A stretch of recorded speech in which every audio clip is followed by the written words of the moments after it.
Kanor, sinasabi ko na nga ba tamang hinala ko na uuwi ka ngayong araw dito sa atin? Diyos ko naman, Aling Toyang. Nanggugulat naman ho kayo eh. Ay, pasensya ka na iho. Natuwa lang talaga ako kasi pinaunlakan mo ang paanyaya ng espiritong gabay ng mga albularyo. Po? Hindi ko po kayo nauunawaan. Ano pong espiritu ang sinasabi nyo? Alam kong kaya ka nauwi dito ay dahil dinalaw ka ng isang panaginip. At sa pamamagitan ng panaginip ay inutusan ka ng espiritong gabay ng mga albularyo para umuwi dito. Kaya ako nandito kasi alam kong pauunlakan mo ito. Ipinag-utos sa akin ng espiritu na turuan kita. Ay, teka lang ho. Nagpapatawa ho ba kayo? Ako ho, magiging albularyo? Baka po nagkakamali kayo. Wala sa hinagap ko na maging katulad nyo. Pero hindi ako maaaring magkamali. Ikaw ay nakatadhanang maging katulad namin, Kanor. Hindi makapaniwala ang binata sa kanyang narinig. Noon pa man, wala nang paniniwala si Kanor sa mga ganito. Dahil siguro sa pangarap niyang maging doktor, kaya mas pinaniniwalaan niya ang siyensya kesa sa sinasabi ng mga albularyo. Alam ni Aling Toyang na hindi pa pumapasok sa isip ni Kanor ang lahat at naguguluhan ito sa ngayon, kaya nilapitan niya ito at kinuha ang dalawang kamay ng binata. Binasa niya ang kapalaran ni Kanor. Makinig ka, Kanor. Marahil ngayon magulo pa ang lahat dahil kauuwi mo pa lamang. Pero kailangan mo nang magsanay dahil nababasa ko sa iyong mga palad na ikaw ang magliligtas sa marami nating kababayan. Sa ngayon, hindi pa malinaw kung saan mo sila ililigtas. Ngunit mag-iingat ka din dahil sa pangyayaring ito, maaari kang mawala o mawalan ng mahal sa buhay. Po? Sige, bibigyan kita ng sapat na panahon para makapagdesisyon. Sa isang buwan babalik ako dito upang alamin ang iyong sagot. Natulala si Kanor. Hindi niya alam kung paniniwalaan niya at tatanggapin ang mga sinasabi sa kanya o babalik na lang siya sa Maynila para kalimutan ang lahat at magtrabaho ulit para sa pamilya niyang umaasa sa kanya. Ilang araw din siyang nanatili sa kanilang probinsya at sinulit ang kanyang bakasyon, kapiling ang kanyang mga kapamilya. Samantala, habang naroon siya, ay may nangyaring di inaasahan. Biglang nagkasakit ang kanyang ina at ang kanilang bunsong kapatid.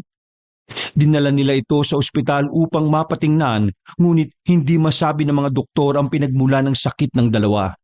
Kaya naisip ng tatay ni Kanor na ipatingin ito sa albularyo. Dinala nila ito kay Aling Toyang at nalaman na pinaglalaroan daw ito ng duwende ayon sa ginawang pagtawas. Makalipas ang ilang araw, pagkatapos matingnan ni Aling Toyang ang ina at kapatid ni Kanor, bumuti ang kalagayan nito. Matapos gumaling ng kanyang ina at kapatid, napag-usapan ng kanilang pamilya na subukan ng sinasabi ni Aling Toyang. Pag-isipan mo na kang inaalok sa iyo ni Aling Toyang. Wala namang mawawala sa iyo. Pero tay, malaki ang mawawala sa atin. Paano yung trabaho ko? Paano yung pangkain natin? Huwag mo kaming alalahanin. Alam mo anak, maswerte ngayon ang ating ani. Hindi na tayo magugutom. Pero hindi po pang matagalan ng swerteng sinasabi ninyo. Kailangan po nating kumayod lalo na't may dalawa po akong kapatid na nag-ieskwela pa. Ayaw mo talaga. Ayaw mong gumamot tulad ng iyong pangarap dati. Pangarap ko maging doktor, tay, at hindi ang maging albularyo. Pero diploma lang naman at uniforme ang magiging pagkakaiba ninyo. Yung dati mong hangarin na makapanggamot ng libre at makatulong sa mga mahihirap na pasyente, magagawa mo din yon bilang isang albularyo. Hindi po magkatulad ang pagiging albularyo at isang lisensyadong doktor, tay. Ang mga doktor ay nirerespeto, pero ang mga albularyo, madalas pagtawanan ng mga hindi naniniwala. Kung ayaw mo, ayos lang naman. Wala na ako magagawa kung nakapagdesisyon ka na. Kaya lang sabi mo totoo naman ang sinasabi ni Aling Toyang tungkol sa panaginip. Walang kahulugan ng panaginip na yon. Hayaan na po natin. Makalipas ang halos isang buwan, ay sinadyang puntahan ni Aling Toyang ang kanilang bahay. Katulad ng sinabi nito, ay tinanong nitong muli ang kasagutan ng binata.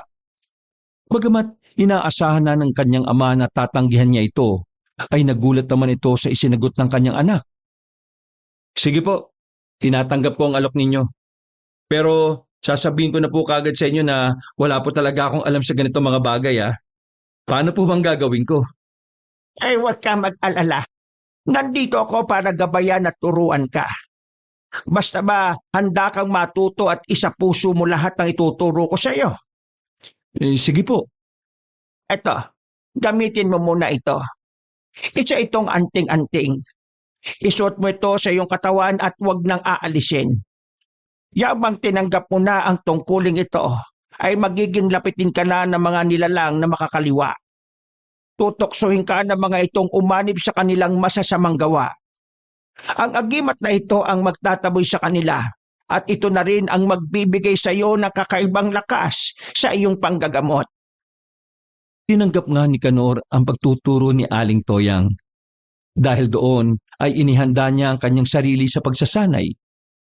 Halos araw-araw ay naroon sa kanilang bahay ang matandang babae upang turuan at gabayan siya sa pagsasanay.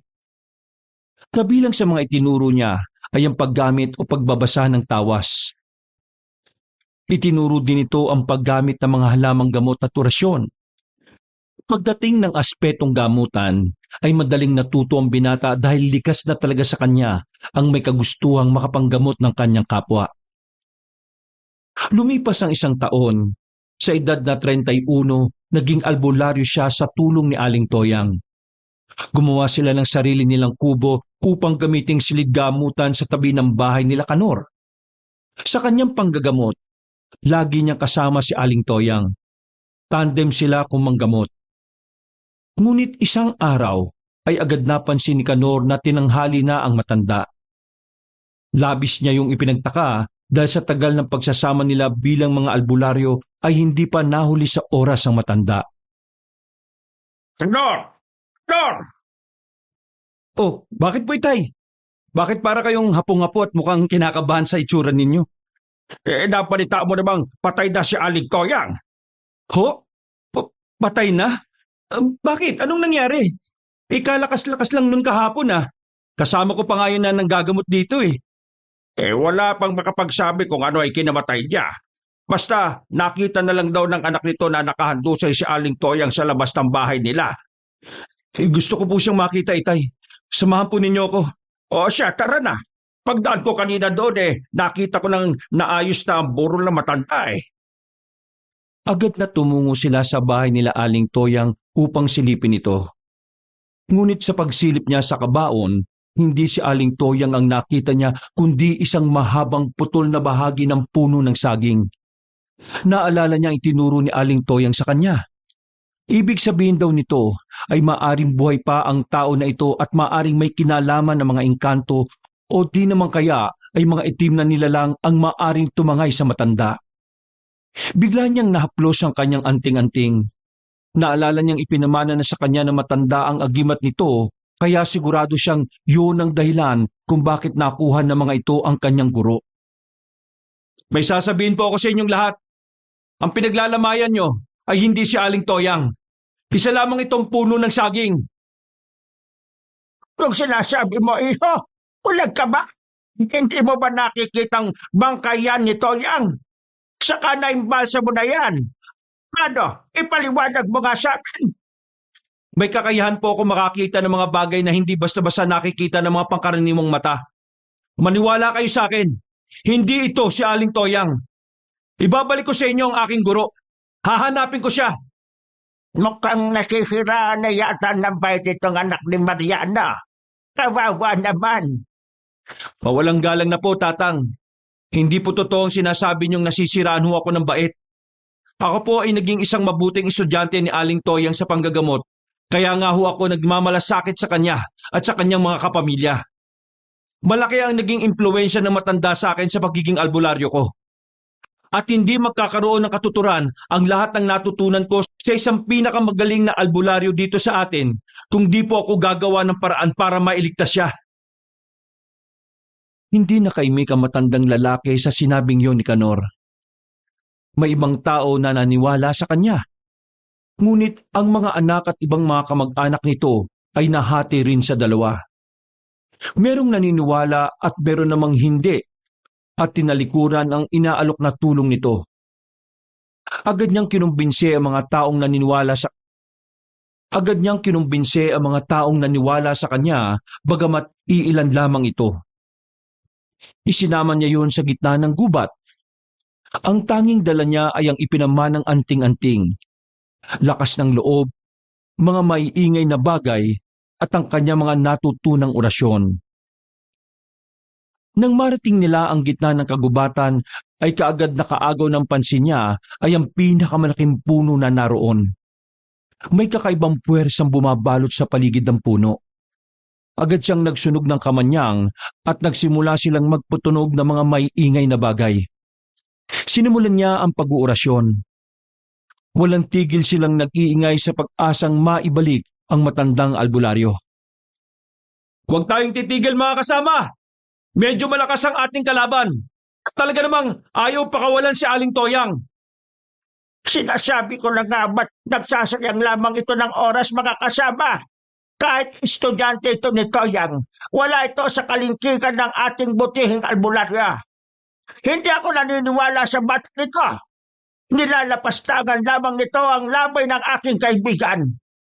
Kaya magtigil ka na bata sa larong ginagawa mo. Bakit pa ho ba kasi kayo sumama, tanda? Sinabi ko na kaninang magpaiwan ka na, hindi ba? Gusto niyo ba na makipagkasundo ko sa Engkanto at ikaw ang pamalit ko kay Aling Toyang? May nabuho kang bata ka. Bastos! Wala ho akong ginagawa sa inyo. Mas lalong hindi ko po kayo binabastos. Huwag ho kayong gumawa ng istorya. Saka nagsasabi lamang naman po ako ng totoo eh. Ang lagay po ba kayo lang ang may karapatang magsalita sa akin ng hindi maganda? Kaya nga naman po, Lolo. Hindi naman kasi tama na hindi pa natatapos ang ritual na isinasagawa ni Tiyo eh. Agad mo na siya pinangungunahan eh. Huwag po kayo nasasanay na dahil kayo ang matanda kayo ang palaging tama. Kabat isa ka pa. Bakit ka nandito sa gubat ang bata-bata mo pa? Alam ba ng mga magulang mo na narito ka at nakikiusyoso? Naku, huwag po ninyo akong ini-small porket bata ako at maliit. Kaya ko pong umarap sa laban kung sakali magkaroon ng gulo dito. Kayo po, kaya niyo po bang tumakbo ng mabilis? Mga bastos na kabataan nito Mga walang bait sa sarili. Walang modo. Sunod-sunod na asik ng matanda sa kanyang mga kasamahan. Lumipas ang ilang minuto nilang pagbabangayan at ingay ay narinig nilang may biglang kumalabog sa lupa. Nang kanilang tingnan ay si Aling Toyang na sapo-sapo nito ang tila nasaktang balakang. Nahulog ito mula sa itaas ng malaking puno. Dahil doon ay marami na agad ang humanga kay Kanor. Kinilala nila ang binata na isang magaling nangang albularyo kahit kauumpisa pa lang nito sa panggagamot. Napangangan naman ang mapanghusgang matanda. Hindi ito makapaniwala sa kanilang nakita sa biglaang paglitaw ng inaakala nilang patay ng matanda. Magaling ka na talaga, Kanor. Handang-handa ka na para maging isang tunay na albularyo. At dahil po yan sa tulong nyo, Aling Toyang. Ano ho ba ang ginagawa nyo? Bakit ho naman kayo sumama sa Engkanto? Abay, ewan ko sa lecheng Engkanto na yon. Ika ba naman sa akin ako'y may asim pa, kaya isasama ako sa kanyang kaharian. Gagawin daw niya akong rain. O Toyang, ano ba naman yung sinasabi mo? Abay, kilabutan ka nga. Kaya tanda na lumalandi pa. Bakit ka nandito matanda na mapakla? May ambag ka ba sa pagkakaligtas ka? Ay naku, wala po. Ang ginawa lang niyan dito ay magdadadakdak at sabing kalokohan lang ang aming ginagawa sa pagliligtas sa iyo. Lintik ka talaga, matanda ka. Wala ka nang ginawang matino sa buhay mo. Tumatanda kang walang pinagkatandaan. Agad ay namulot ng sanga si Aling Toyang at hinambalos nito ang tawa ng tawa na si Mampilo. Bagamat palagi itong kumukontra sa mga gawain ng mga albularyo, ay totoong espesyal sa kanya si Aling Toyang dahil sila ay magkababata at dating naging magkasintahan. Lingid sa kaalaman ng lahat na nagkaroon sila ng relasyon ngunit nagkahiwalay noong kabataan nila dahil mas pinili ni Aling Toyang sundin ang utos ng kanyang mga magulang. Hindi na rin sila nagkatuluyan dahil iba na ang napangasawa na matandang babae. Samantalang ang matandang lalaki naman ay tumanda ng binata. May ibibigay ako sa iyo. Ano po yon? Isa itong bagong medalyon na nakuha ko mula sa daigdig ng mga engkanto. Mabisa ito. Kaya ka nitong bigyan ng lakas at liksi sa pakikipaglaban. Bagong medalyon po ito? Oo. At ipinagkakaloob ko sa iyo ang medalyong yan dahil ikaw ang itinadhana ng espiritong gabay. Aling Toyang, sobrang nagpapasalamat po ako sa lahat ng mga itinuro niyo sa akin. Walang anuman, iho. Sa paglipas ng mga araw, lalo pang lumawig ang kaalaman ni Canor sa panggagamot.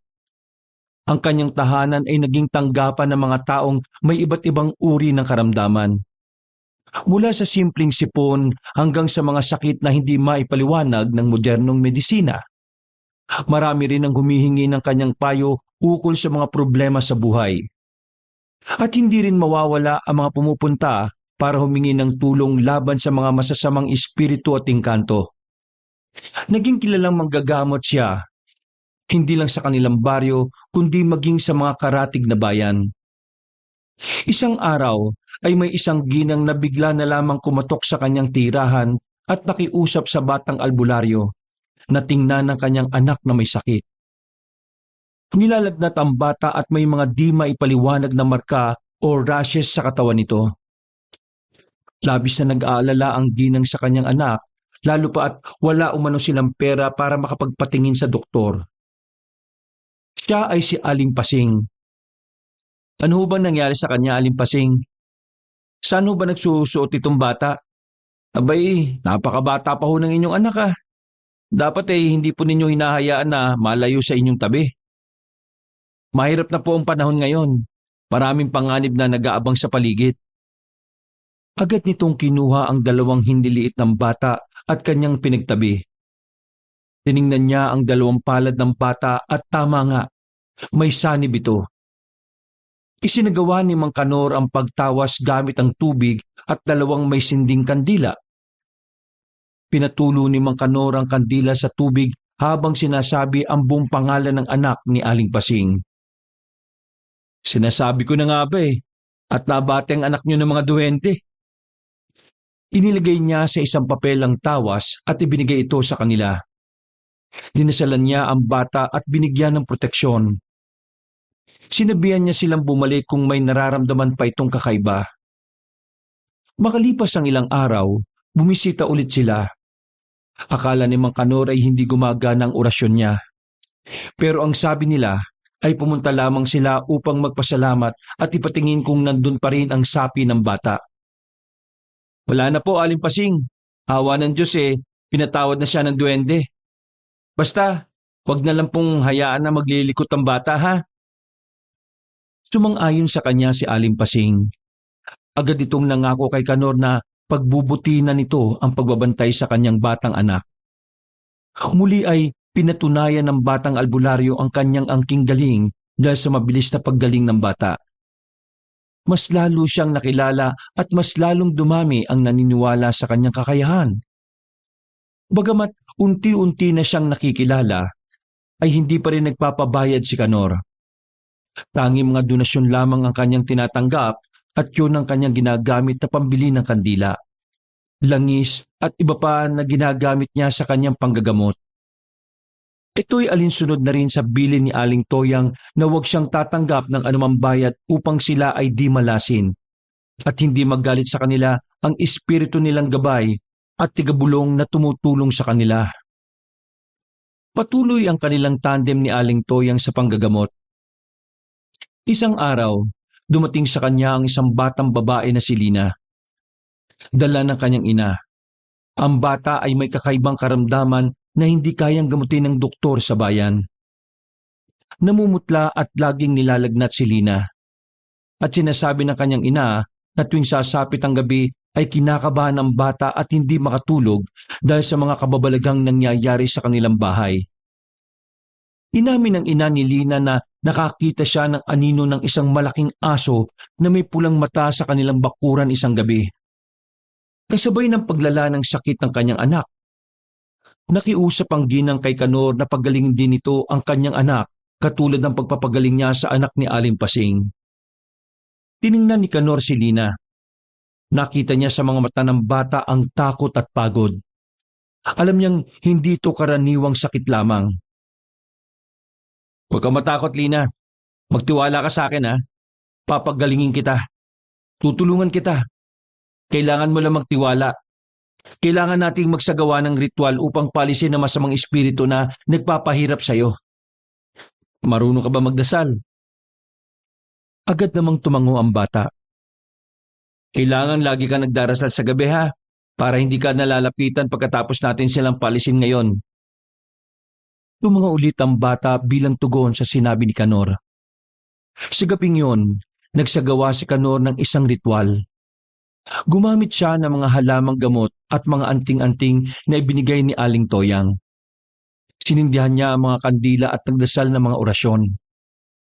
Habang isinasagawa ang ritual, naramdaman ng lahat ang bigat ng hangin at tila may presensyang nagmamasid sa kanila. Huwag ka matakot. Kailangan natin ipakita na hindi tayo natatakot sa kanila. Gawin natin ito para sila ang masindak at matakot sa atin.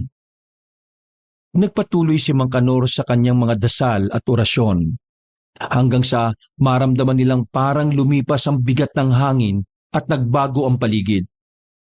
Nawala ang malamig na simoy ng hangin at naging maaliwalas muli. Nang matapos ang ritual, unti-unting bumuti ang kalagayan ni Lina. Lumipas ang ilang araw at tuluyang gumaling ang bata.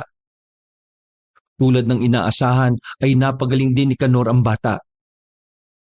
Hindi lang maintindihan ni Kanor noon kung bakit mga batang paslit ang palaging nadadala sa kanya dahil sa iba't ibang karamdaman, mapapisikal man o espiritual. Madalas ay mga nasaniba ng mga di niya matukoy na nilalang. Maski si Aling Toyang ay di rin niya matukoy kung anong klase ng nilalang ang kanilang kinakalaban.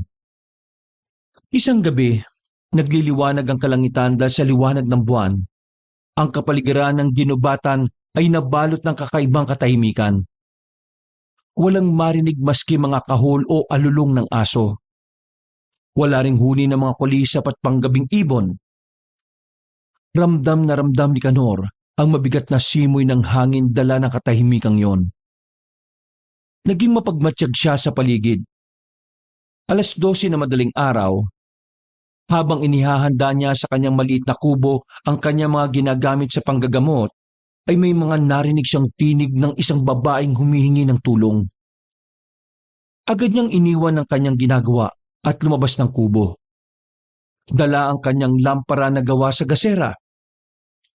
At sino naman kayang taong gumagala pa sa ganitong oras? Sa kanyang paglalakad patungo sa pinanggalingan ng tunog, nakita niya si Mampilo na kasama ang pamangkin. Kanor, tulungan mo kami. Bakit to, Mampilo? Ano nangyari? Bakit kayo napasugod dito? Nakita kami ng aswang palapit sa likod bahay namin. Tulungan mo yung kapitbahay namin. So yun ang punteriya ng aswang. Kanina pa yun babalik-balik doon eh. Nakakatakot. Sigurado kayong aswang yung nakita nyo, Mampilo? Matanda lang ako pero hindi ako bulag. Tonto. Dalian mo at baka mamaya hindi na natin nabutang buhay yung buntis. Idilikas ko muna itong pamangkin na tanak niya. Saan ba sila ligtas? Dito na lang po sa bahay. Kargado po ito ng mga dasal at proteksyon, kaya hindi ito agad-agad na mapapasok ng anumang klase ng aswang. Halina po kayo. Na. Bilisan mo at wala na tayong maabutan doon. Oho, Mampilo. Nariyan na. Sandali lang at ihatid ko muna sa kubo itong pamangkin mo. Tuloy kukunin ko ang buntot pagi at pangontra. Bumalik si Kanor sa kanyang kubo at kinuha niya ang mga gamit pangontra. Tinawag din niya ang mga kabaryo nila na pwedeng makatulong sa kanila. Sa bawat hakbang niya, ramdam niya ang bigat ng responsibilidad sa kanyang mga balikat. Ngunit alam niyang hindi siya maaaring magpatalo. Ang kaligtasan ng kanyang mga kabaro ay nakasalalay sa kanyang mga kamay. Kasama ang ilang mga naniniwala sa kanya, nagmadali silang pumunta sa sinasabing bahay ni Namang Pilo. Pagdating sa lugar na yon ay kaagad niyang pinagmasdan at sinuri ang kapaligiran. Tahimik ang gabi, ngunit ramdam niya ang kakaibang presensya sa hangin. Naririnig din niya ang babala ng espiritong tumutulong sa kanya. Mag-ingat kayo mga kasama. Tuso at matalino ang mga aswang. Bukod sa may angkin silang lakas na di tulad sa pangkaraniwang tao lang, hindi rin sila basta-basta. Bullshit naman kasi. Bakit nagkaroon ng mga ganyang nilalang dito sa atin? Abay mga perwisyo. Ginagambala nilang tahimik nating baryo. Dahil liblib ang ating baryo, hindi po natin maiwasan na panahanan o di kaya ay salakayin tayo ng mga aswang. Pero huwag po kayo mag-alala. Sa pagtutulungan natin, mapupuksan natin ang mga yan. Habang binabantayan nila ang paligid, biglang lumabas ang isang nilalang na may mahabang buhok at sobrang gulo. Merong itong pakpak na katulad sa isang malaking paniki. Nakakatakot ang anyo nito, lalo't kalahati lamang ang kanyang katawan. Naglagay si Mang Kanor ng mga proteksyon sa paligid ng bahay gamit ang mga halamang may matapang na amoy at mga langis na may basbas. Sinimulan niyang bigkasin ang mga sinaunang orasyon upang palakasin ang mga proteksyon. Lumayas ka sa baryong ito. Tantanan mo ang buntis. Dahil kung hindi mo ako susundin, sinisigurado ko sa iyong aswang ka, may kalalagyan ka sa akin. Mapipilitan akong kalabanin ka. Ngunit imbis na umalis ay pinagtawanan lamang siya ng aswang. Sa palagay nila, dayo ang aswang na yon kaya't di nito kilala si Kanor. Hindi to takot sa binatang albularyo. Sinabi pa nitong wala siyang laban sa kanya dahil isa siyang mabangis at malakas na nilalang ng dilim. Agad niyang sinubok ang lakas at kakayahan ng mga taong nakapaligid at nakahandang labanan siya. Isang kaibigan ni Kanor ang nasugatan nang bigla itong sumugod ng kahit na sinong maaari niyang biktimahin. Nang magawa niya yon, ay muli na naman itong dumapo sa itaas ng bubong ng buntis. Pumalingaw-ngawang malakas na tili ng taong naroon sa loob ng kubo. Sa ngalan ng mga ninunong albularyo at ng espiritong bantay, iligtas niyo po kami sa mga panganib na dulot ng nilalang na gusto mambiktima ng aming mga kababaryo.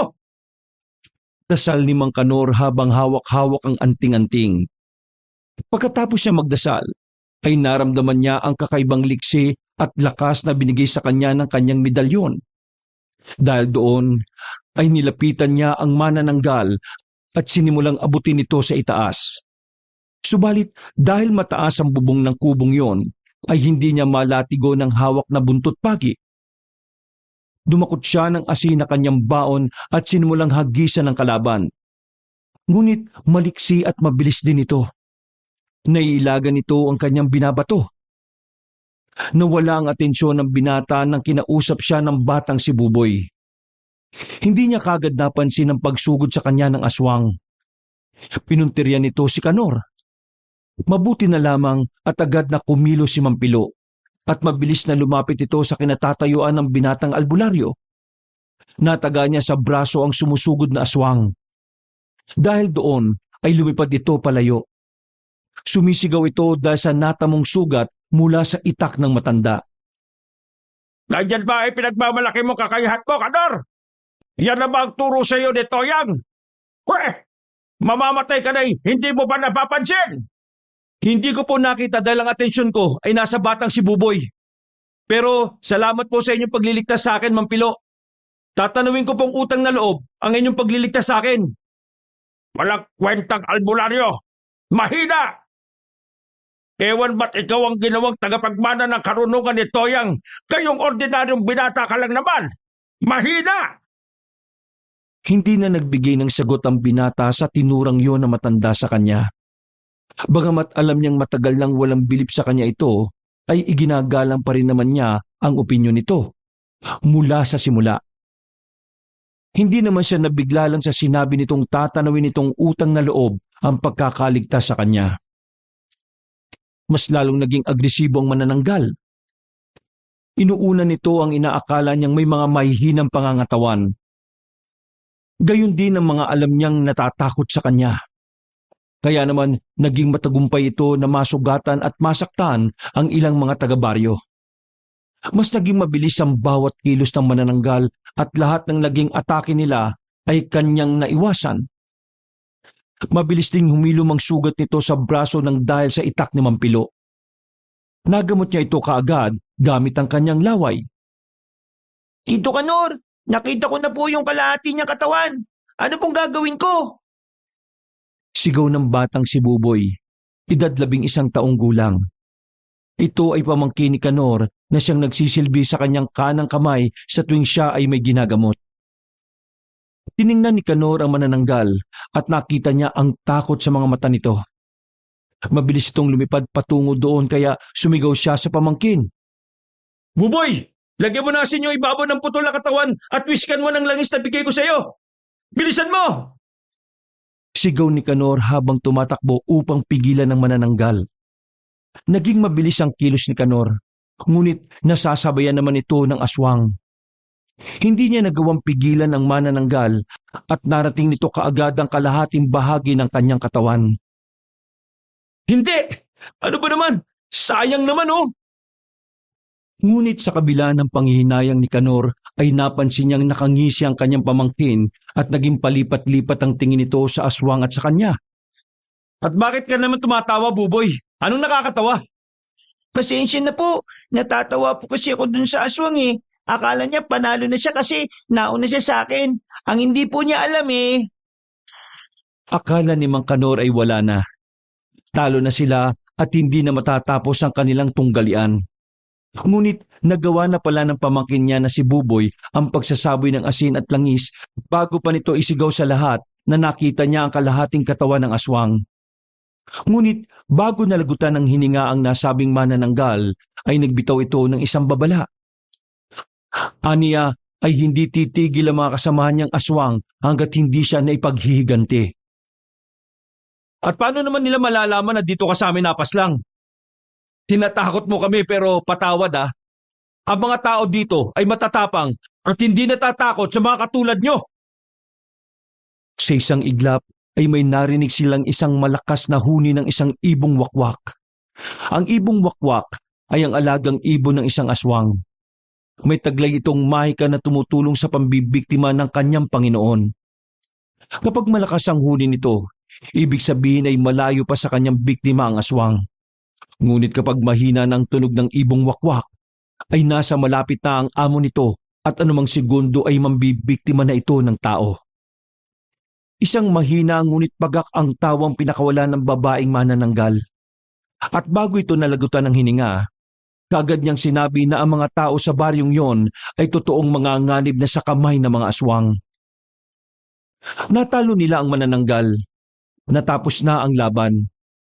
At sa gabing yon ay pinatunayan ni Kanor at ni Buboy at ng mga taga-baryo na may lakas sila kapag nagkakaisa.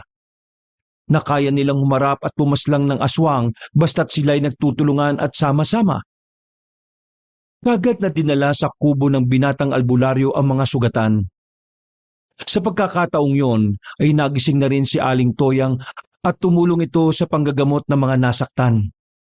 Dahil sa nangyaring yon, ang mga tao sa baryo, pasado 6:00 pa lamang ng hapon ay nasa kanika nila ng mga tahanan.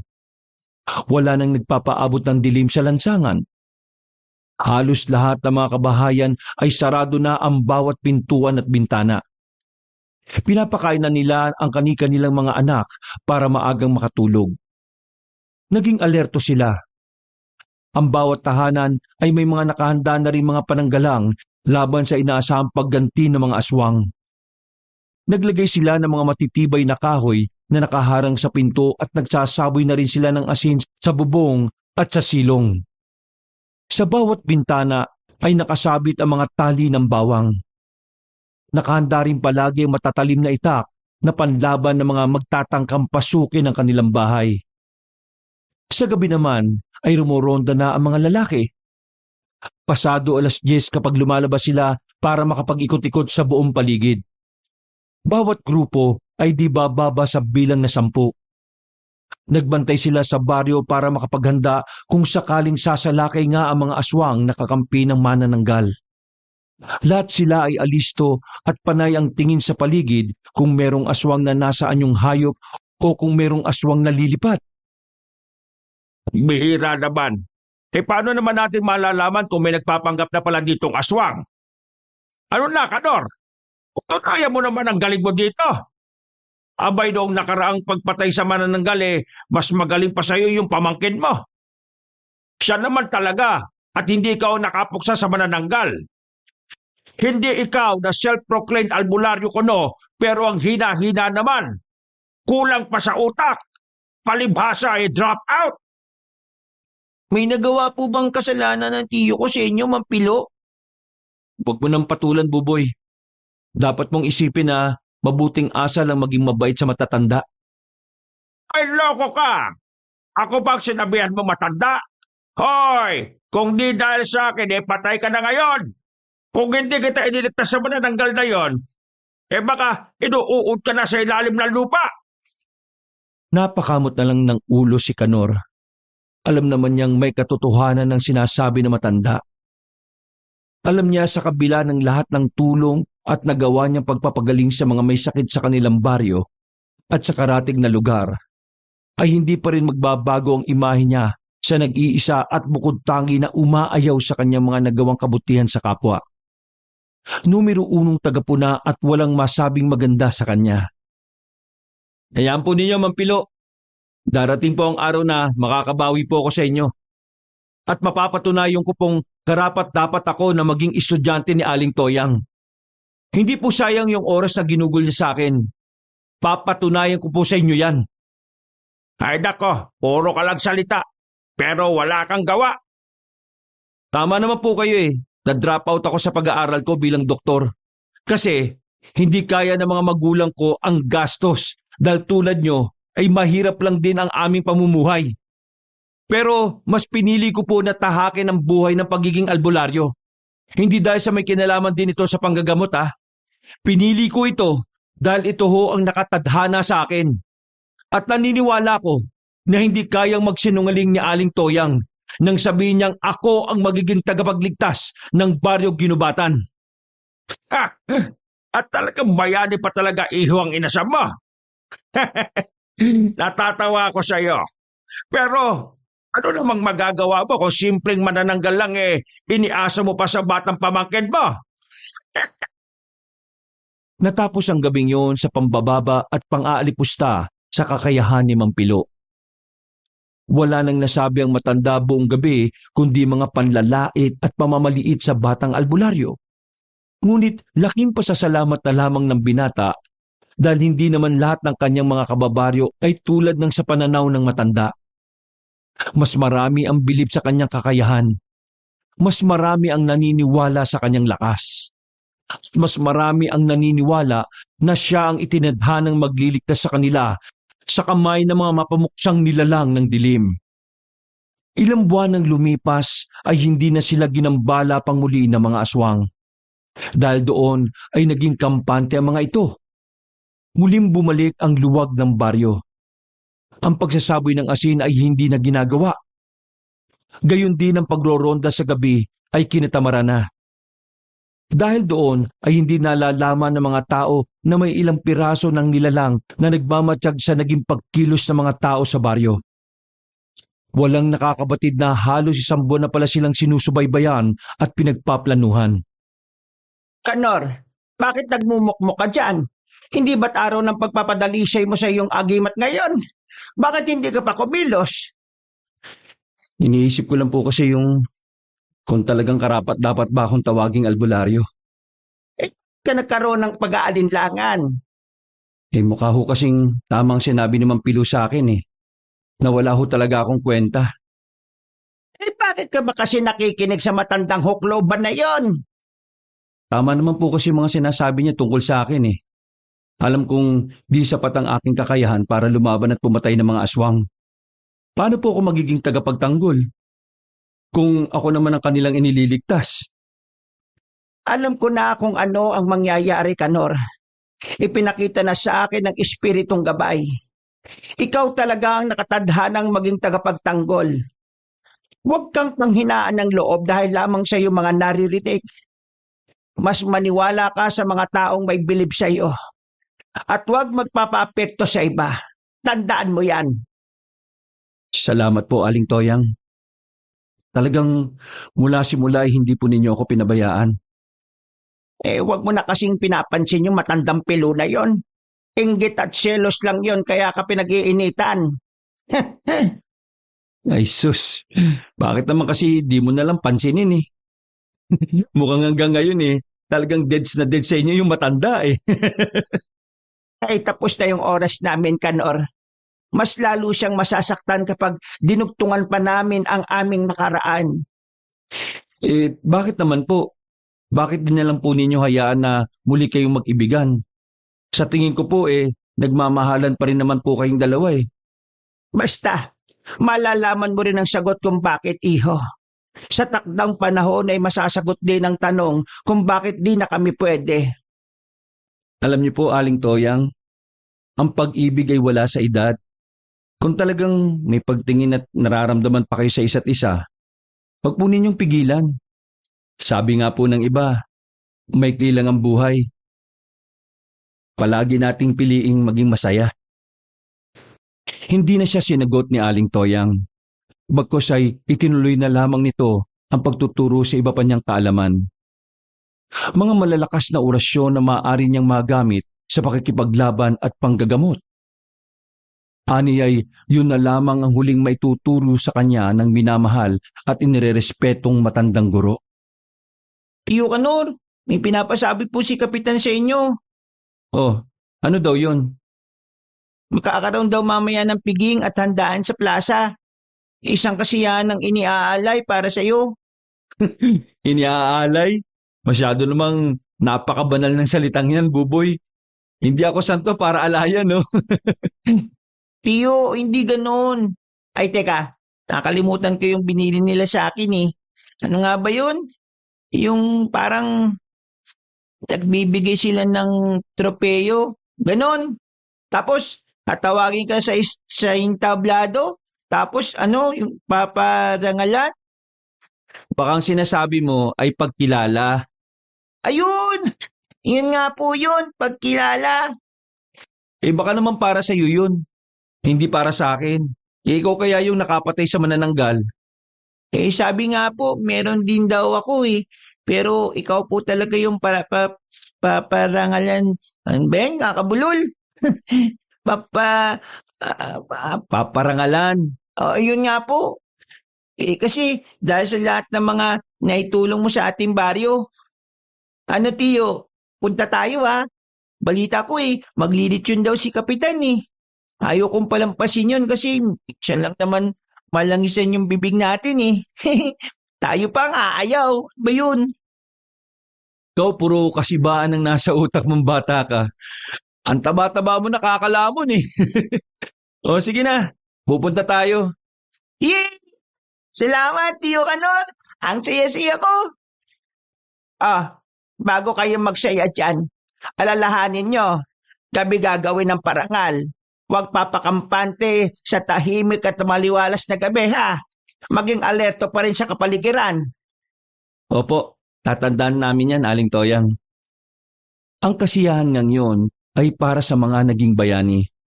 Silang mga tumulong sa pagkakapatay ng manananggal. Lahat ay inilista at lahat ay pinapunta sa plaza. Masayang-masaya ang mga tao sa pagdiriwang na yon dahil naging simbolo din ito ng kanilang tagumpay at sa pagtahimik na ng kanilang baryo. Inisip ng lahat na dahil sa pagkamatay ng babaeng manananggal na yon, ay natakot na ang mga kasamahan nito na gumawa ng panibagong gulo. Ang kasiyahang yon ay pinlano na ng kanilang kapitan. Nagkaroon ng kainan at inuman ng mga nakalalasing na inumin. Ang ibang kalalakihan ay nagpakalango sa alak. Hindi naman mapakali si Kanor sa kanyang kinauupuan.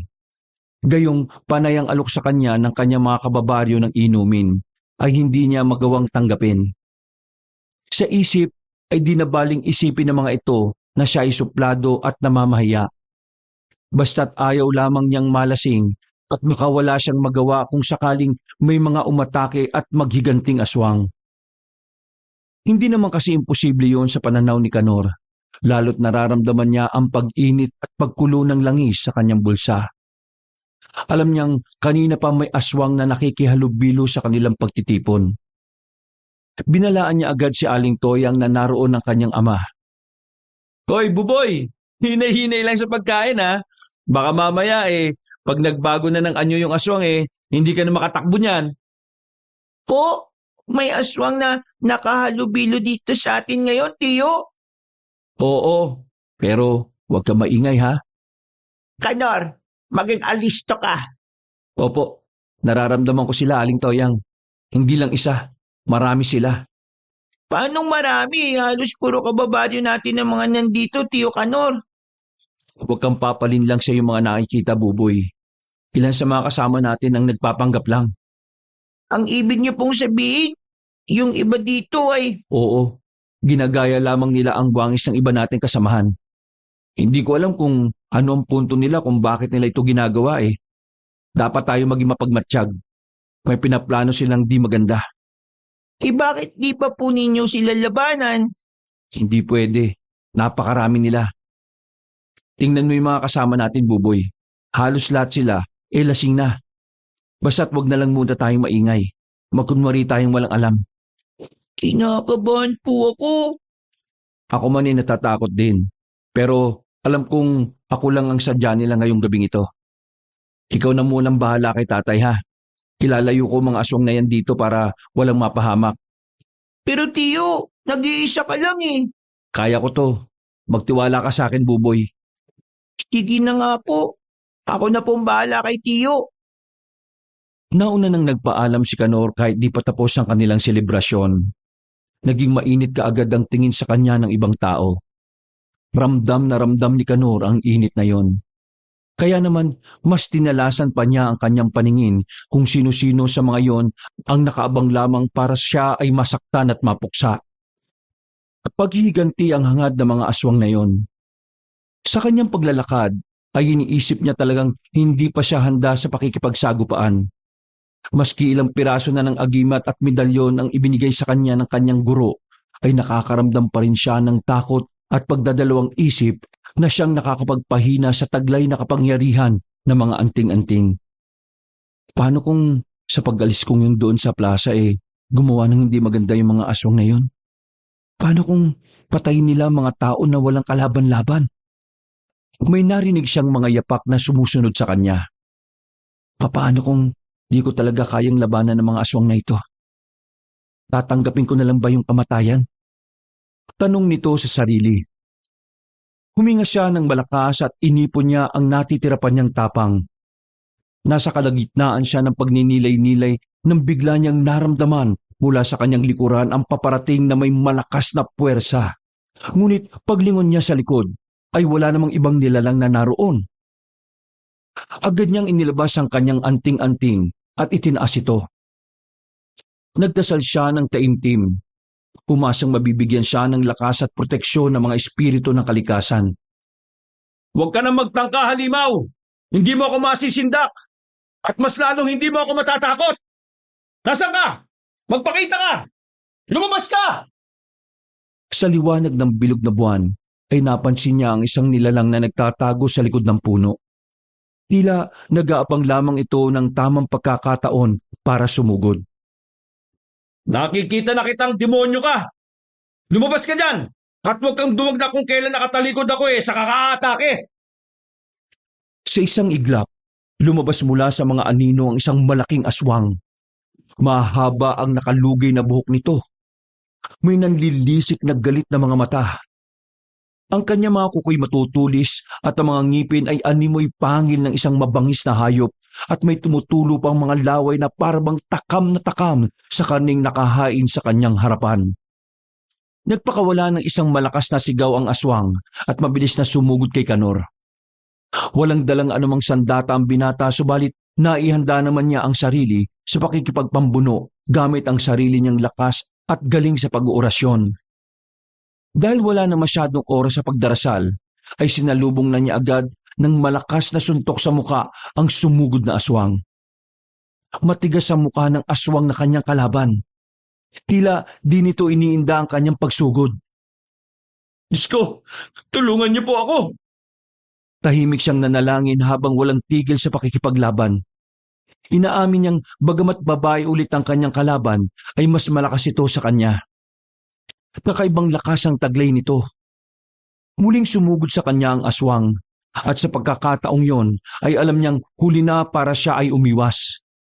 Hindi niya magawang paniwalaan ang sarili na nalalagay siya sa ganoong kaalanganing sitwasyon, gayong siya pa naman ang ipinagmamalaking magiging kapalit ni Aling Toyang. Inamin niya na mahusay talaga siya sa panggagamot, ngunit pagdating sa pakikipaglaban ay hindi niya alam kung hanggang saan ang kanyang hangganan. Malapit na sa kanyang katawan ang matutulis na kuko ng aswang. Ngunit bago pa man yung bumaon sa kanyang katawan, ay may itak na biglang iwinasiwas sa likod ng aswang. Isa yung pilak na itak. Madali lamang yung naihiwa at walang nagawa ang masamang nilalang kundi ang ilayo ang sarili sa tiyak na kapahamakan. Nakita ni Canor si Mampilo na duguan dahil sa dugong tumatagas mula sa katawan ng nasugatang aswang. Ano bang ginagawa mo, binata? Talaga bang ipinapahiya mo si Toyang dahil sa katangahan at karuwagan mo? Mampilo, Sinasabi ko na nga ba at tatambangan ka ng aswang sa iyong pag-uwi. iniligtas niyo po ako ulit. Oo, at sa susunod ay hindi na ulit kita ililigtas. Bahala ka na sa buhay mo. Alam ko pong galit kayo sa akin pero bakit po palagi niyo akong inililigtas? Hindi ito ang tamang oras para magdaldalan. Ayan na naman ang aswang, oh. Susugurin tayo, Canor. Mabilis na naging handa si Mampilo sa paparating na aswang. Mabilis nitong naiwasan ang pag-atake sa kanya. Muli niyang iwinasiwas ang kanyang matalim na itak at muling natamaan sa braso ang aswang. Napatras ito, ngunit hindi pa rin sumusuko. Bumalik ito na mas mabangis at mas mabilis. Tumalon ito sa ere. Sinusubukang sakmali ng aswang ang matanda. At sa muling pag-atake ay naabot at nakalmot na nito ang braso ni Mampilo. Doon pa lang parang natauhan ng binatang albularyo. Makikita na magaling at bihasa sa pakikipaglaban ang aswang na kalaban nila. Kabaliktaran na ipinakitang kilos ni Canor, ngunit kahit ganon hindi man sanay sa ganitong laban, meron naman siyang lakas ng loob at paniniwalang mananalo siya. Sa isang mabilis na kilos, inilabas niya ang isang garapon ng banal na langis mula sa kanyang bag at binuksan ito. Ibinilandra niya ang langis sa harapan ng aswang at sa isang iglap ay biglang nagkakakawag ang aswang. Panay ang haplos nito sa katawang nasabuyan ng langis. Nakita naman ni Canor na tila nalapnos ang bahaging yon sa katawan ng kalaban. Umatungal ito ng napakalakas dahil sa labis na sakit. Dahil sa nakitang yon, ay parang biglang luminaw ang isip ni Canor at naalala ang mga itinuro sa kanya ng kanyang guro na si Aling Toyang.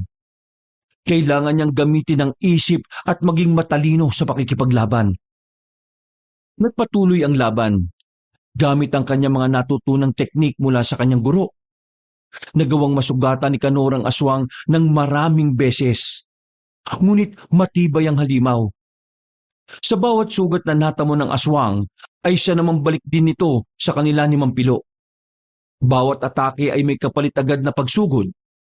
At habang nasusugatan ng aswang, mas lalo itong bumabangis at tumatapang. Gigil na gigil ang aswang. Ang gabi na dapat puno ng kasiyahan para kay Canor ay napalitan ng isang mapanganib na gabi at mas lalo silang nanganganib sa bawat minutong lumilipas. Wala ka bang sandata man lang diyang dala, Canor? Wala po eh. Tiyo Canor, eto, saluin mo. Pagkarinig niyon, ay nakita niyang inihagi sa ere ng pamangkin niyang si Buboy ang buntot pagi na di niya nakitang dinala pala ng kanyang pamangkin at ginamit bilang sinturon. Mabuti pa talaga ang bata, marunong mag-isip at maganda. Naturingan kang naturuan ng isang magaling na albularyo pero lampa naman at... Tigilan mo na yan, Pilo. Hindi yan nakakatulong. Alam niyo ba kung bakit kami narito? Narinig namin ang malakas na atungal ng aswang. Napatingin si Aling Toyang sa dugo ang babaeng aswang. Ngunit imbis na takot at panghihina ang nakita ni Aling Toyang, ay nakita niya ang malaking pagngisi nito. Para itong nang-uuyam. Ayos ka lang ba, anak? Ayos lang po, itay. Yung mga tao sa plaza, tay, kumusta sila? Hindi ko alam. Pagkarinig namin ng atungal ng aswang ay agad kaming sumugod dito dahil nag-aalala ko sa iyong kalagayan. Mapapahamak ang mga tao, itay. Hindi, Aling Toyang, ito na ba sinasabi mong kapahamak ang mangyayari sa ating baryo ginubatan? Maganda kayong lahat. Dahil hindi lang isang aswang ang kalaban natin ngayong gabi. Isang pamilya ng malalakas at makapangyarihang aswang. Mula sa dilim ay lumabas ang taong kilalang kilala nila. Walang iba kundi ang kanilang kapitan. Napalunok si Kanor nang makitang unti-unting nag-iba ang itsura ng kanilang kapitan. Galit na galit at may tumubong matulis ng ngipin at kuko. Tumangos din ang nguso nito at nagmukhang tila asong ulol. Nagpakita rin sa kanila sina Aling Pilar at ang mga batang kanyang ginamot. Sa isang iglap ay nagsipagbago sila ng anyo at nag-anyong mga nakakatakot na nilalang. Hindi makapaniwala si Kanor sa kanyang nakikita. Napakaraming aswang ang nasa kanilang harapan. Halos doble sa kanilang bilang. Walang ya! Kamatayan na naghihintay sa atin dito! Napakaraming aswang yan! Tiyo, anong gagawin natin? Naging malikot naman ang paningin ni Kanor. Naging palipat-lipat ang tingin niya sa kanyang mga kasama. Natandaan niya ang hula sa kanya ni Aling Toyang na bagamat may liligtas niya ang baryo laban sa mga aswang, ay mayroong magbubuwis ng buhay sa kanyang mga mahal sa buhay. Ang naroon na kasama niya ay ang kanyang pamangkin at ama. Iniisip pa lamang na isa sa mga ito ang magsasakripisyo na kanilang buhay, ay di na niya magawa pang mag-isip kung ano ang kailangang gawin. Ilang sandali pa'y sumugod na ang mga aswang. Napatulala siya at pinanood na lamang ang nagaganap na labanan sa pagitan ng kanyang mga kasama. Laban! Sigaw ni Mampilo na itinaas ang kanyang hawak na itak na animoy isang katipunero na handang labanan ng mga aswang. Mabilis kumilos sa matanda at ilan na sa mga batang aswang ang agad nitong napaslang. Hindi makapaniwala si Kanor sa nakikitang lakas at katapangan na matandang palaging kumukwestiyon sa kanyang kakayahan. Nakita niyang magkatalikod na sila ni Aling Toyang. Pinoprotektahan nila ang isa't isa. Nagising lamang ang kanyang tapang nang makita niyang isang aswang ang humablot sa kanyang ama. Nagsisigaw ang kanyang ama at nakita niyang nakikipagtagisan rin ito ng lakas sa lalaking aswang. Nagdesisyon si Kanor na tawagin ang espiritong gabay para sa karagdagang tulong. Sa pamamagitan ng kanyang anting-anting, itinaas niya ito at nagpakawala siya ng isang matinding dasal at ritual. Humingi siya ng gabay at lakas. Sa hindi may paliwanag na pagkakataon, nadagdagan ng kanyang lakas. Tumuwid ang kanyang isip. Naalala niya ang bawat orasyon at dasal na itinuro ng kanyang guro. Inatake niya ang aswang na kalaban ng kanyang ama. Pinaghahampas niya ito ng hawak niyang buntot pagi. Alam niyang nasusugatan at nasasaktan niya ang aswang, ngunit hindi sapat yon upang mapaslang niya ang kalaban. Nang makita niyang nasa malapit si Mampilo, ay inagaw niya ang hawak nitong itak at mabilis na itinarak sa puso ng aswang ang kanyang sandata. Isang malakas na sigaw ang umalingaw-ngaw sa buong baryo. Napatay ni Kanor ang pinakapinuno ng mga aswang. Nang makita ng mga aswang na patay na ang kanilang pinuno, ay agad silang nagkanya-kanya ng pulasan. Hiningal si Kanor. Ramdam niya ang pagod sa kanyang buong katawan at isipan. Hindi niya akalaing nagawa niyang makapatay ng aswang. Magaling ka naman pala, binat! Hindi po ako makapaniwalang maririnig ko sa inyo mga salitang yun, Mang Pilo. Salamat to. Pero sa susunod baka pwede namang magdala ka ng sarili mong itak ng hindi ka nangaagaw. Kung naman ang mapapahamak sa ginawa mo Paano kung... Ha? Isang maigpit na yakap ang iginawad ni Kanor sa matanda. Kayo po talaga ang magaling, Mang Pilo. At sa maraming pagkakataong iniligtas niyo ang buhay ko. Alam kong tulad ni Aling Toyang ay espesyal din po ako sa inyo. Salamat po sa pagmamahal niyo. Papalaga sa akin, Mampilo, sa kabila ng kahinaan ko. Ano? Kilabutan ka nga sa sinasabi mo. Kakamali ka sa mga sinasabi mo. Muli siyang niyakap ni Kanor. Humagulgol ang binata sa balikat na matanda. Salamat po. Puso niyo, Mampilo. Nais kitang maging guro para sa pagpapalakas ng aking katawan at isipan. Nais kong maging kagaya niyo. Hindi niyo man sabihin pero alam ko na may karanasan na kayo o di naman ay dati kayong birador ng aswang. Ang galing-galing niyo po, Mampilo. Kinabukasan ay natagpuan nilang nakakulong sa loob ng bahay ng kapitan ang mga bata at magulang ng mga ito. Gayon din ang kapitan na nakagapos. Sadyang pinlano ng mga aswang na gamitin ang pagkakakilanlan ng mga nagamot ni Kanor at ng punong barangay para linlangin at lituhin ang bagong albularyo. Nasadya namang naging epektibo dahil nasiraan ng loob ang binata nung una. Ang pagnanais itong mailigtas sa kamatayan ng ama ang siyang gumising sa kanya at nagbigay ng tapang upang makipagtunggali ayon sa kanyang kaalaman at natitirang lakas. Samantala, ang mga tao sa plaza naman ay nakauwi ng ligtas sa kanilang mga pamilya. Hindi gumawa ng anumang masamang hakbang sa kanila ang mga aswang dahil ang punteriya lamang nila ay si Kanor. Para sa kanila ay isang banta si Kanor at hindi nila maaaring baliwalain. Pinagplanuhan nila itong patayin sa oras na alam nilang mahina pa ito at kulang pa sa lakas at tapang. Ngunit sa kabila niyon ay nanalo pa rin laban sa kanila ang kinatatakutang bagong albularyo. May mga sugat ka, Pilo.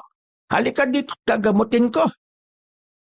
Aro, kinikilig na yan.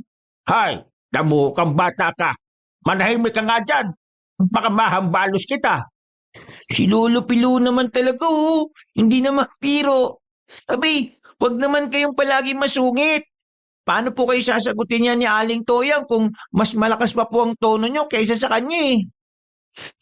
Siya nga naman ho, Aling Toyang, Mampilo. Total, tapos naman na po ang laban eh. Baka naman po pwede na ninyong ituloy ang inyong naudlot na pag-iibigan. Toyang. Baka naman marunong kang makinig sa mga bata, ha? Tingnan mo to. Ano ka ba naman, Pilo? Papatol pa eh. Ikaw naman. Bakit ba kasing hindi mo magawang tanggapin ako gayong ilang taon na akong naghihintay sa tamang pagkakataon natin? Gustuhin ko man, Pilo. Pero hindi pwede. Aling Toyang, kung ako po ang inaalala nyo Hindi kasi talaga tapos ang laban, Kanor. At hindi pa natatapos ang tunay na laban. Anong ibig mong sabihin? Yung kalaban kagabi, hindi pa yun ang huli. Babalik sila. Mas malakas, mas may puwersa. pero napatay na po natin yung kanilang pinuno, di ba? Hindi siya ang pinuno. Babae ang kanilang pinuno. At ang anak niya ang papatay sa... Papatay po kanino, Aling Toyang? Papatay sa akin, ganun ba? Hindi. Papatay sa mahal ko sa buhay? Ngunit hindi na siya inimik na matandang babae. Kung ganun kailangan natin paghandaan na muli nilang pagsugod. Kailangan natin magpalakas din ng puwersa. Agad inilabas ni Aling Toyang ang kanyang libro at ibinigay yun sa kanyang estudyante. Aralan mo habang may natitira pa tayong oras. Habang ginagamot ni Aling Toyang ang mga sugat ni Mampilo, ay panay naman ang basa at buklat ni Kanor sa libro. Sa dulong pahina, nakita ni Mang Kanor ang kailangan niya. Tinandaan niya ang mga pangontra tulad ng bawang, asin, palaspas, buntot ng pagi at ang mga orasyon at dasal. Kanor, pwede ba kitang makausap? Ano po yun? Meron kasi akong gustong ibigay sa iyo eh. Ano po yun? Nakita ko kasi na bukod sa buntot pagi wala ka ng iba pang sandata na ginagamit bilang pamuksa sa mga aswang. Ibibigay ko sa iyo ang pamanang punyal ng aking ama. Sana tanggapin mo ang talibong. Isa yung uri ng sandata na mukhang itak, ngunit higit na mas mahaba at mas matalas. Gawa rin yun sa pilak at ayon kay Mampilo, ay puno ito ng dasal na orasyon na mula pa sa mga punong babaylan na panahon pa ng mga Kastila.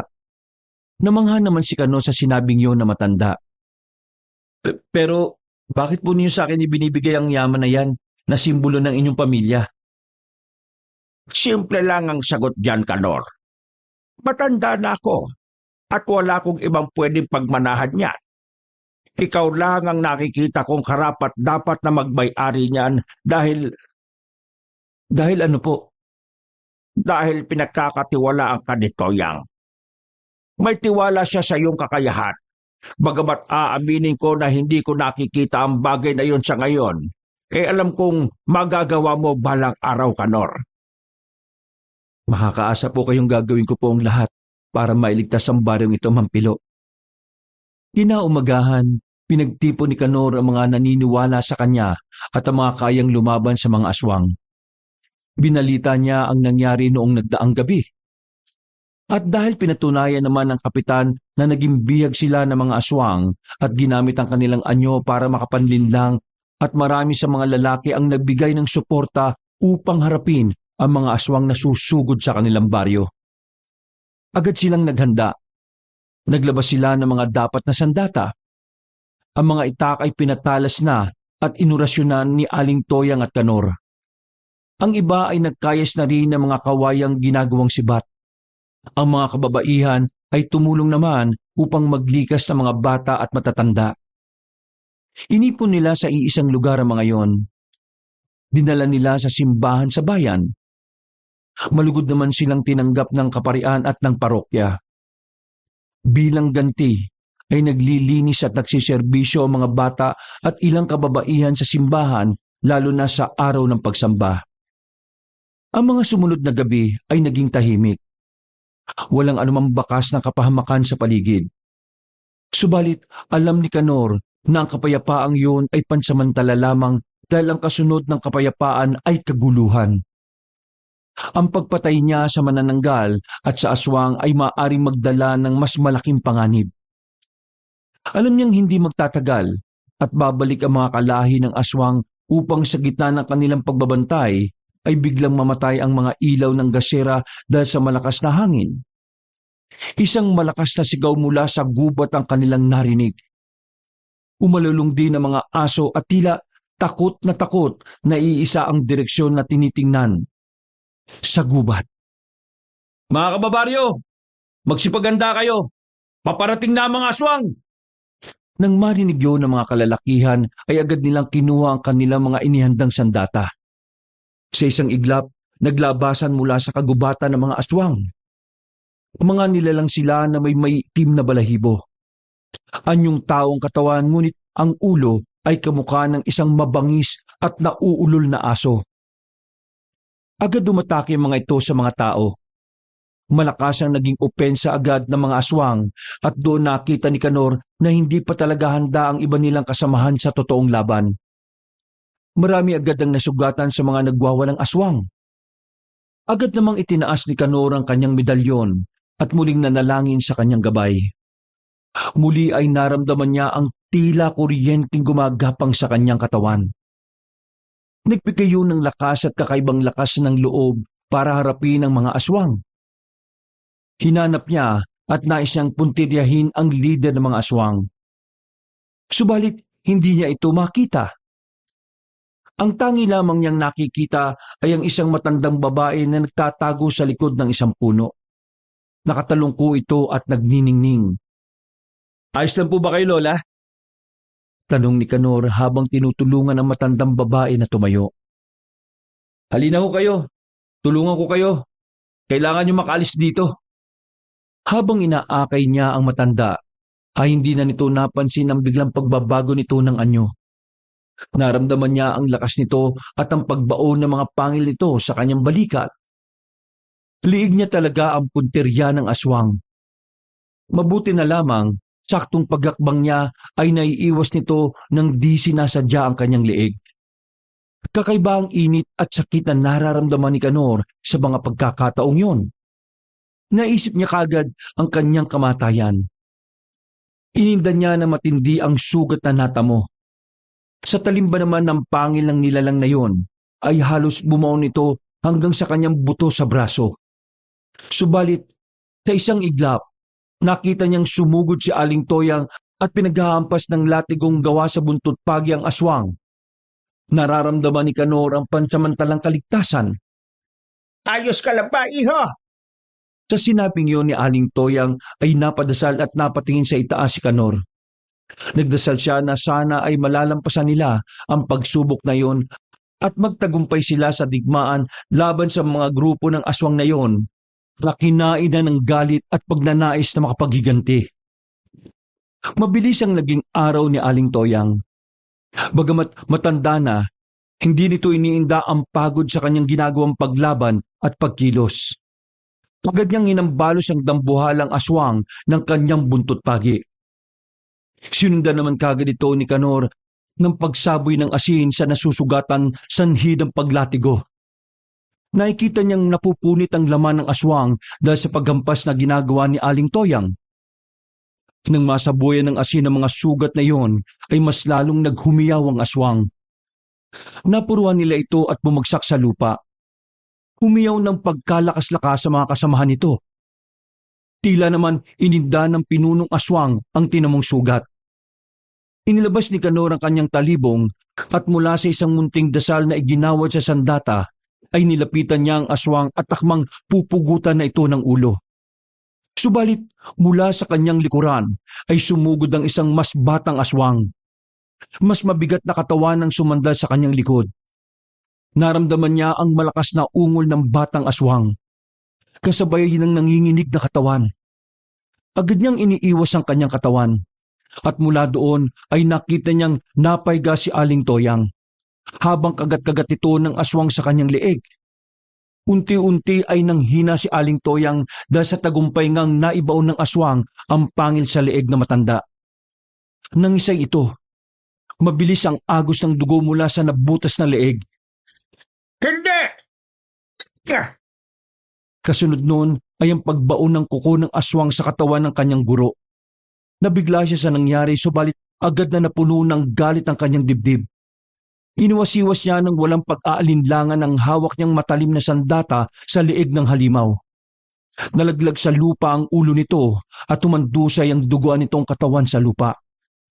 Umalulong ng umalulong ang dambuhalang aswang na tila nananagoy sa naging kamatayan ng kanyang kasama. O mas tamang sabihin sa kanyang anak. Hindi, Toyang! Huwag mo kong iiwan! Nakikiusap ako sa iyo! Maagap nitong hinawakan ang kamay ng nag-iisang babaeng minahal niya. Nawalan na ng saysay ang matagal niyang paghihintay para sa babae. Sabi mo sa akin, alam mo na ba ang mangyayari to, Toyang? Ito ba yung sinasabi mong dahilan kung bakit di na talaga tayo pwede? Isang mapait na ngiti ang pinakawalan ni Aling Toyang. Hindi na nito nasagot ang tanong ni Mampilo. Isang tango lamang ang kanyang nagawa bago bumulwak sa kanyang bibig ang marami at sariwa niyang dugo. Ilang sandali lang ay nawalan na ito ng buhay. Hindi ba sasayang ang lahat ng iyong sakripisyo, Toyang? Pinapangako ko yan sa iyo. Kinuha nito ang talibong na hawak ni Canor at sinugatan niya ang kanyang palad. Ang dugong pumapatak mula sa kanyang sugat ay mabilis niyang ipinahid sa talim ng lumang sandata na yon. Hindi pa tapos ang laban, Canor. Lalaban tayo! Agad pinulot ni Canor ang ulo ng batang aswang at iwinigayway ito sa hangin. Ang inang aswang nito ay nagpakawala ng malalakas na hiyaw at pagatungal. Mga malalakas na alulong na tila nagtatawag pa ng mga kasamahan o di naman kaya'y alulong ng paghihinagpis sa napaslang na anak. Sa kabila ng tapang na unti-unting lumulukob sa buo niyang katauhan, ay ramdam ni Canor ang bigat ng sitwasyon. Mga kababaryo, kailangan natin magtulungan. Hindi tayo magpapatalo. Atin ang baryong ito! Ipagtanggol natin ang ating tahanan! Agad nagsigawan ng mga tao at buong tapang nilang hinarap ang mga kalabang aswang. Bagamat marami ang natutumba at nasasaktan, ay wala pa rin sumusuko sa kanila. Nasa isip nila kung hindi sila magtatagumpay sa labang yon, ay magiging kawawa ang kanilang mga asawa at anak. Ang labang yon ay hindi lamang para sa kanilang lupa, kundi para sa kanilang mga pamilya. Marami na siyang napatay na aswang, ngunit hindi pa rin niya magawang lapitan ng babaeng pinuno ng mga aswang. Sadyang pinoprotektahan ito ng kanyang mga alagad. Anak, kaya mo yan! Tutulungan kita kung ang haharap sa buhay! Itinampat ni Mampilo ang kanyang hintuturo sa kumpol ng mga nakaharang na aswang. Umusal ito ng isang mabagsik na orasyong kayang makapagpatigil sa pagkilos ng mga karaniwang aswang. Biglang bumagsak ang mga ito at hindi na makagalaw. Ang orasyong ginamit ni Mampilo ay isang klase ng dasal na tanging malalakas na albularyo lamang o antingero ang may kakayahan. Paano niyo po nagawa yon? Saka na lang tayo mag-usap, Kanor. Dalian mo! Paslugin mo na ang tambuhan ng aswang! Agad na nagmadali si Kanor at nilapitan ng pinuno. Pagbabayaran mo ang paghasik ng lagim! Katatakutan dito sa baryo ko! Mamamatay kang aswang! Tatagain na sana nito ang kalaban, ngunit sa di inaasahang pagkakataon ay muling naunahan siya ng tusong aswang. Agad itong nagbago ng anyo at ginaya ang wangis ng kanyang ama. Wag! Ako ito, anak! Wag mo akong paslangin! Natigilan ng binata sa eksenang yon. Hindi niya akalain na muling gagamitin ng aswang ang kanyang kahinaan. Ngunit sa pagkakataong yon ay hindi na siya magpapatalo sa panlilinlang na ito. Patayin mo na ang aswang, Tiyo! Habang siya ay nakikipaglaban, ay nakarinig siya ng sigaw. Nang makita ng aswang na determinado na siyang paslangin ni Kanor, ay mabilis ang naging galaw nito. Ngunit gaano man kaliksi ang kilos nito sa tangkang pagtakas, ay naabutan pa rin ito ni Kanor at pinagtatataga nito ang likod ng aswang gamit ang talibong na may dugo ni Mampilo. Hindi pa rin nagpatalo ang mabagsik at malakas na aswang. Inarap nito si Kanor at sa isang mabilis na kilos, tinamaan nito ang binata at siya'y natumba. Nagdilim ang kanyang paningin, ngunit narinig pa rin niya ang mga sigaw ng kanyang mga kababaryo. Tiyo Kanor! Bumangon ka! Sigaw ni Buboy habang patakbong palapit sa kanya. Nakita ni Kanor na sa ginawang yon ng pamangkin, ay biglang nabaling dito ang tingin ng aswang. Alam na kaagad ni Kanor ang binabalak ng kanyang kalaban. Nakita niya kung paanong sinunggaban ng aswang ang kanyang pamangkin. Hinaplot nito ang bata. Sa gitna ng pagdilim ng kanyang paningin, naramdaman ni Kanor ang isang matinding init mula sa kanyang anting-anting. Parang binigyan siya ng bagong lakas sa mga espiritu. Bumangon siya, nahihilo-hiluman at halos dumidikit dilim ang paningin ay parang nakakaramdam siya ng dahan-dahan na paggaling. Nang luminaw-linaw ang kanyang paningin, nakita niyang nasa panganib si Buboy. Kaya't buong lakas niyang tinaga ang aswang na may hawak dito. Nang mapitiwan ng aswang si Buboy, ay agad nitong inipon ang buong lakas niya at iwinasiwa sa liig ng aswang ang kanyang talibong. Nalaglag sa lupa ang ulo ng aswang habang ang katawan nito ay nangisay. Dumilig ang dugo nito sa lupa ng ginubatan. Agad binawi ni Mampilo ang sumpa ng kanyang orasyon sa mga galamay ng aswang. Muli ay agad nagpulasan ng mga ito nang makitang iwinigayway na muli ni Kanor ang ulo ng kanilang mabagsik na pinuno. Magsibalik kayo mga halimaw! Papatay namin kayo lahat!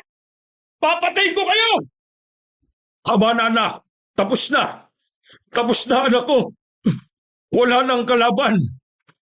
Agad nitong hinawakan ng kamay ng anak na may hawak na sandata. Kinuha nito ang talibong at inabot yon kay Mampilo. Halos manghina si Kanor hindi dahil sa mga sugat na natamo at sa pagod ng pakikipaglaban.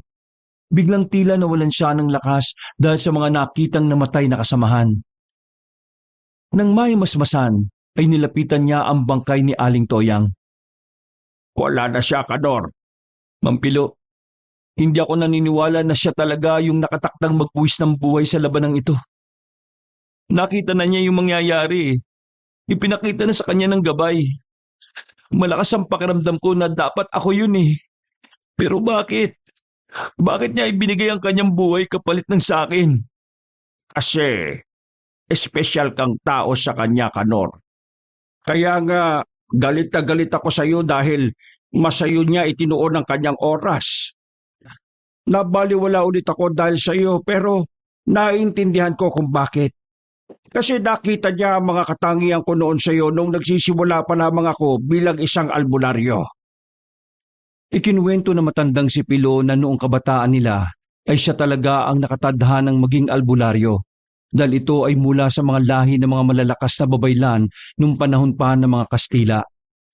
Ngunit itinigil nito ang kanyang pag-aalbularyo nang malamang ipinagkasundo sa isang lalaki si Toyang.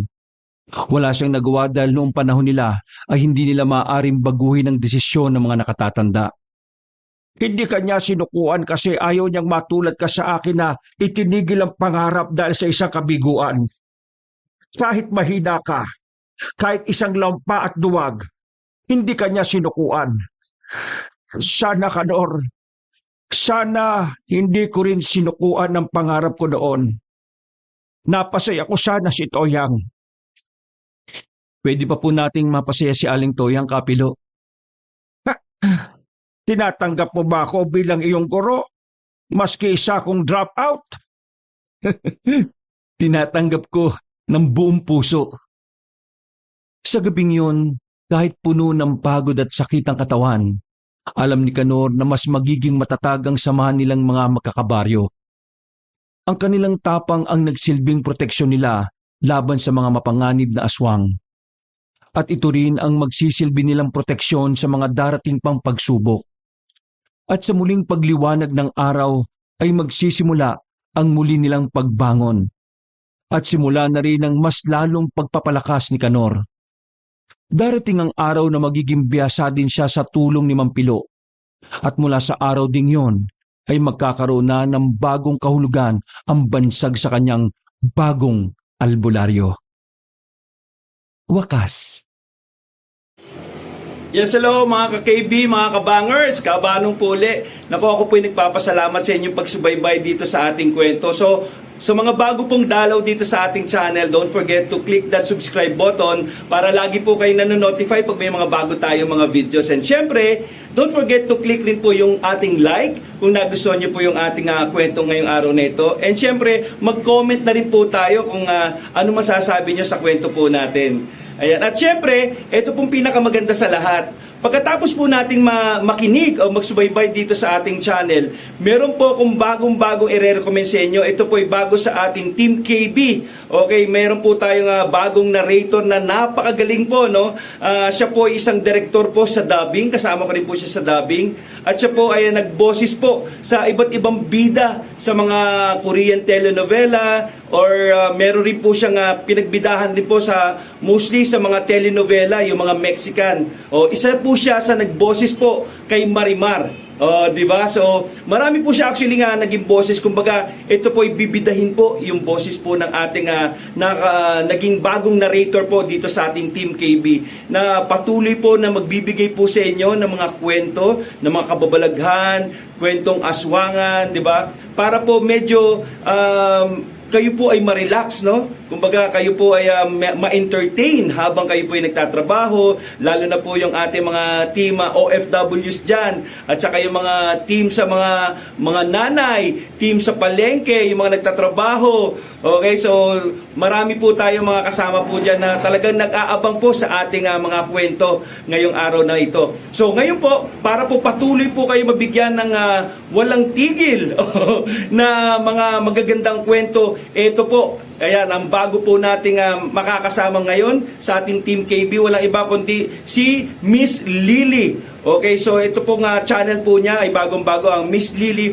Horror Stories. So naku, mga kababalaghan po yan, mga kwentong nakakatakot, mga kwento po na yun po, meron po mga aswangan. At ang good news niyan, isa po ako sa makakasama po ni Miss Lily sa kanyang dramatization. No? Maririnig nyo pa rin po ang boses ni Kabanong doon. Opo, so yung, kumbaga, hindi po ako mawawala.